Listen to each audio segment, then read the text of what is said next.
Hey, welcome to the Closing Beat, everybody. Happy Tuesday. How you doing out there? It's just me today, just by myself, just here. So if I mess anything up, it will be 100% my fault today. Welcome to the Closing Beat, a stripped-down version today. Everybody's actually out of the office, so I'm the only one working, as usual. Oh, I ate all of Charlie's sugar cookies, by the way, so sorry about that, Charlie. He's not here today. Anyways, hey, we're financial advisors. We just do things a little bit differently. We're a little bit odd, I would say. We like to focus on your finances, your investments. We manage our own portfolios. We have a background in investing. Our portfolios are all on our website. Just trying to do things a little bit different and teach you guys along the way. One of the things that we do differently is we were supposed to get a damn go-kart today. Never showed up. We sponsored a campaign. We were supposed to get this cool-looking go-kart. I don't see it, so I left the door open. We'll see what happens there. But you're here to talk about the stock market today and to learn about the stock market. I want to do that for you. So let's dive in. I'll do everything like I normally do, and then we'll take questions at the end, maybe hang out a little bit since it's just me today, and see what we can do. Let's take a look at the old stock market today. I'm going to try this a little bit different. We're going to go over here, hope that everything works, screens, and okay, it's all good. It's another day where the futures were higher to start the day, but this time we actually held. Remember yesterday we were talking about that type of day that yesterday was. We did not like that. You want to see it immediately reversed if possible. Today was a good shot in that direction. Added 1.28% today. I'm going to go over to the Russell here first to talk about that because that was your best performing and dominant index once again today. Pushing 20% gains year to date. Most of that coming here this quarter actually. Remember, it was down 40%. That's an incredible rally for this one today.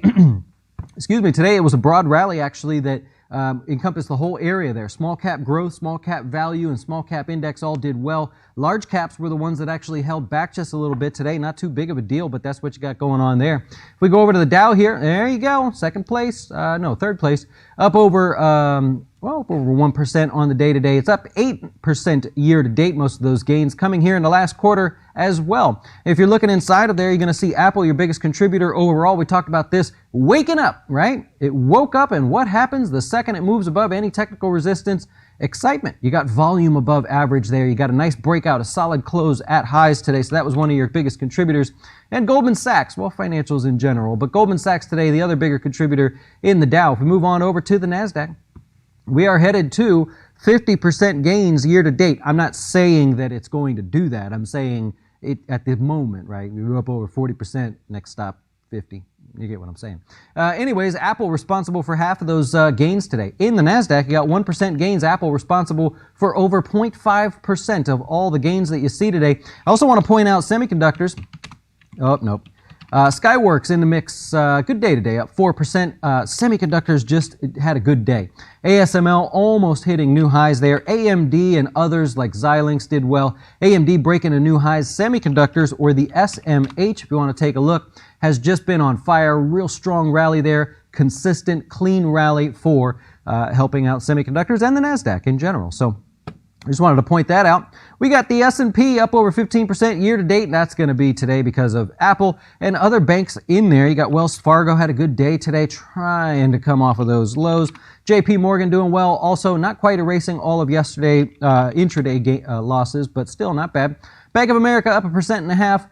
I maintain that your financials and your energy are starting to probably pull back just a little bit. Hey, I want to point out something here for you. Here's the earnings this week. I just had a little time, sitting here by myself, nobody talking to me, nobody doing anything. So I put together some earnings stats with you today. We can take a quick look at those. With earnings, now some of these have already reported. I'm breaking them down by time of day they report, going through the end of the week, with finishing off with Nike down here at the bottom. What I put is the time of day they report, whether it's the morning or after the close, how many earnings reports we are using to generate the stats off to the far right there. So for example, where's BlackBerry? BlackBerry, there it is, only 13 reports, right? So 100% earnings beat rate, but it's only 13 reports, so something to take a look at if you're looking at stats. We put their beat rate, how many times they beat on earnings, or what percentage of times they beat on earnings, percentage of times they beat on revenue. You can take a screenshot of this if you want to save it. Guidance, not so important in terms of these companies, because not a lot of them offer guidance going into the later part of the season here. Then we put the actual stats of the performance of the stock. So, for example, let's look at Herman Miller. It's got 75. There we go. So Herman Miller beats on earnings 61% of the time, beats on revenue 50% of the time. It averages a gap higher of about 0.5% and then adds to it throughout the day, so during the day. So we broke down what's the gap, what's the intraday performance, and what is the total performance for a stock like Herman Miller. So it averages a full one-day gain, including the gap, of about 1%. Volatility is about middle of the road compared to other areas. Let's take a look at something like this guy here, Rite Aid. Rite Aid is about a wash, 50-50 shot there, doesn't really give guidance, so it doesn't matter. Tends to gap up, but then tends to sell off on that earnings gap. It averages a decline. So when you see these three numbers here, anytime I share them, I like to point that stuff out. Gaps are important because it doesn't tell the full day's story. What happens intraday when the most amount of people are participating? Tends to be a little bit of selling there, and the volatility tends to be a little bit higher. Your most volatile stock is Smart Global. Your second most is CalAmp. Is it? Yeah. BlackBerry in there as well. If you look at something like Nike, a real stable stock. When you can look at the numbers real quick and see it's a stable stock. 76 reporting history, or 76 quarters of earnings we're using here. Beats 89% of the time, 73 on revenue there. Averages a nice gap up and averages a quiet but steady intraday move for an average gap of 1.62%, and it's not that volatile. So if you're looking at the bottom of my list, bottom right-hand corner, you can see those stats there. I don't know if this stuff is interesting to you, but it's just stuff that I like to share. It's stuff that we're going to look up anyways, and we are going to use on the positions that we have in our portfolios. All right, so we talked about the S&P 500. Let's go inside the S&P 500 here and look just a little bit deeper. Every day we go through the indices at the beginning, and then we dive into the overall sectors of what's going on here. I want to point out one thing from last week. We talked about utilities. We said utilities from that point through the end of the year tend to perform they're the second best performing sector. Looking over the last 20 years, the median gain is over 2%, and it's positive 15 of the last 20 dates. So in other words, we talked about this on the 8th of December. We said from the 8th of December to the end of the year, utilities is the second best performing sector. Well, it bled lower a little bit, but today with a 2% gain, it's almost at its statistical performance for the month. Naturally, there's still time to go. We've got holidays coming up and everything, but there's still plenty of trading days there. So far, utilities is performing right on line with its stats. Pretty cool, I thought. Anyways, you got energy. That was your best performing area of the... Oh, I'm not showing the charts. I'm not showing our tools. All right, too late. Energy, up 2% on the day. I would maintain this is starting to see a little bit of tax loss selling going into the end of the year. I would also say the same thing on financials. I'm not saying it's a top. I'm just saying you're probably going to see a hot, choppy mess inside of here while people decide to take some of their losses, if they have them, from earlier in the year. There are not as many losers. I hate to use that word. There's not as many unprofitable positions in the financials as there are in energy. So something to consider if you are digging through all of that. Let's go over to communication services. Really, the only other thing I want to talk about today. Been out of favor here for like the last 2 weeks. You had today Facebook helping out, about a 0.5% gain overall. You had Disney, I think was a little bit higher, 2.7% on the day. And that's just something, maybe it's waking back up again, communication services. You can see 2 weeks going by here with not a lot of action, but still very much in an uptrend, so nothing to worry about there. The dollar also hit new 52-week lows. I don't have a lot to say about that. That's an impressive move from new 52-week highs to 52-week lows in such a short time period. Yeah, I don't know. Getting weaker and weaker, and you got stimulus coming up here, more stimulus potentially. So we'll see what happens. All right, let's take a look at watch list. Yeah, nobody's looking at me, but I'm doing it. I'm doing this by myself. I remember how to press the buttons. Okay, watch list items. I wanted to look at technical stuff today, so I had more time to dig around a little bit. What I'm looking for is the stock market in general. You could use the SPY, use whatever you like. If you want to, we'll use the futures actually. So the stock market in general over the past couple weeks, we would all agree, has not made much progress. Some up days, some down days, but ultimately it hasn't really gained or lost a whole lot in value. What I'm looking for is stocks that have been moving or are ready to break out of downtrends, things like that, and maybe showing some extra interest by the technical traders should the markets continue and move on to new highs. So here we go. We're going to start with Weyerhaeuser. This is actually a REIT. You might know them as a paper company. They're more of a timber company.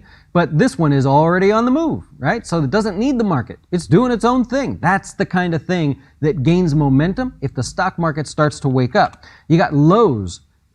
Oh, I hear a truck. Yep, I hear. Okay, well, oh my gosh. Okay, that could be it. Okay, so anyways, you got Lowe's in a downtrend here. You could draw a line. God, I hope that's the truck. Downtrend right there, right? So just breaking out of a downtrend, showing momentum ahead of time without the stock market needing to pull it higher, right? And we don't need the stock market in this case. Lowe's willing to do its own thing. It's also been beating Home Depot this year, so kind of interesting there. You've got INSEE, or Insight is the name of the company. We call it INSEE. Similar pattern there, already starting to wake up. From yesterday there, they've got a whole bunch of things going on. It's a biotech company. And above the 50-day moving average, starting to wake up, maybe not needing the market there, so I thought that would be interesting. You've got Gallagher. This is an insurer, by the way, like Aflac or something. So already moving higher here. In fact, insurers themselves are doing quite well. If you want to look at the insurers, I don't think it's for us. You got insurers moving to highs there, looking good. I'll go back to the screen. Enough distraction here, right? Looking good. So Gallagher is one of those that is moving on its own. Mosaic, this is an agriculture stock here, whether you agree with them or not. It is already starting to show that it wants to continue moving without the market. This wouldn't be the best of all the ones on the list, but something to look at. Tyson had a bad day today, but look at Tyson's already on the move without the stock market, and I would add above technical resistance, right? So any pullback would be perceived as a buyable pullback, and that pullback kind of started today. Let's stick with the insurers on my last one here. Allstate, potential breakout of this short-term range, but also a breakout over midterm sort of resistance. So if I draw a line right in here, you could see the problem area right around 106.75. Anything above that, anybody that's thinking of taking a trade, they're going to say, well, where can I take a profit?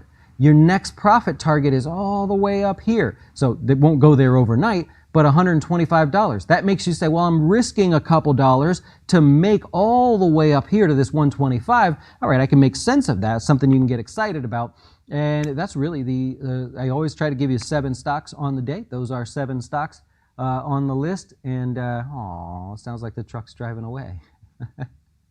Oh, man. All right, let's do stocks in the news. I'll take your questions, hang out with you for a little bit. There's a lot going on, actually. Here, I want to point out this DoorDash. I keep picking on these guys. This is just horrible. DoorDash down again today. Airbnb also down on the day as well. Another 4%. It's just unfortunate, but all of the action was had before the IPO actually came to the general public. Now, what I would argue on some of these is you're probably finding your range, right? You're probably, like on DoorDash here, in your 150s, you're probably getting in the range where you're going to see it try to bounce in here. So if you own it, don't just bail out just yet. Looking pretty good on Airbnb as well. Okay, Oracle. Oracle's in the news, also almost hitting new highs there. Oracle, they moved their headquarters, or are moving their headquarters to Texas. So keep that in mind. They were in California since like the 70s. They're moving over to Texas, and today Larry Ellison, who is the 11th richest man in the world, announced that he is moving from California to Hawaii. So more people leaving California for some reason. I don't know why. Interestingly, he's moving to an island. It's the 6th largest island in Hawaii. He owns 98% of it. Hotels, restaurants. He owns the grocery store. He owns the newspaper. It's essentially Larry Ellison's island, and that's where he's moving there. All right, a couple other things here to talk about. FedEx pulled back just a little. Oh, no, it finished flat on the day. And UPS also finished basically flat on the day. They are going to limit the number of packages that they will pick up from retailers to try to limit the weight of the shipments on their system there. Because, well, you know, we're all shopping online this year, apparently. Earnings, we're pretty much got nothing interesting for tomorrow morning. Remember, Tesla is going to be added to the S&P 500 this Friday. And then we are getting American Electric, Marvell Technologies, Match.com, Okada, Peloton, and Atlassian. Atlassian as well, coming to the NASDAQ 100. So some changes going on in the S&P and going on in the NASDAQ 100. I'll try to take some of your questions, and we'll see what you can, what you got there. We'll see what we can look at. You think the Russell 2000 move is parabolic? It's headed towards that, right? Can't argue. I mean, it's very tight, consistent uptrend right now, so I wouldn't say parabolic, but you're getting there. Yeah, I know Hawaii's not cheap now, but when you own 98% of the island, I would say that's pretty much, that pretty much helps you there. Yeah, it could be the earthquakes, Richard. That's probably why so many people are leaving California. Yep, I like it. I love it, man. Do you think NUE can continue pushing higher? So, here we go. Nucor, these guys have done really well here. A lot of the names in this space, we happen to own a lot of these in this space, but looking pretty good here. In the material space, this is Nucor, almost back to new highs, very tight, consistent uptrend. I see no reason why it couldn't continue. You have consistent volume, not amazing, but consistent volume, and you have a move to 52-week highs that sort of opens the door for people to enjoy, hopefully, greater and greater profits. So, nothing there. Salesforce not looking good. Yeah, I'll give you that one. It's hinting that it wants to break down there. Look at this sideways move here. So normally you see a stock sell off, then gap down. There's an attempt at a bounce. There are people that say, good stock, having a rough time lately. They bought a Salesforce or Slack. Maybe not such a big deal. Yeah, I'll buy the stock. But you're not seeing that this time. There's no activity there. Even today, volume slightly, ever so slightly above average, but nothing. Can't get anything going there. There's some heavy, heavy selling going on there. So that's a consideration. I don't know. Oh, not that one. We're going to do that one. I did make one mistake there. You know it's frowned upon, but thoughts on taking all 401k into safe stuff time in the markets can kill you, but you think you will fall in 2021.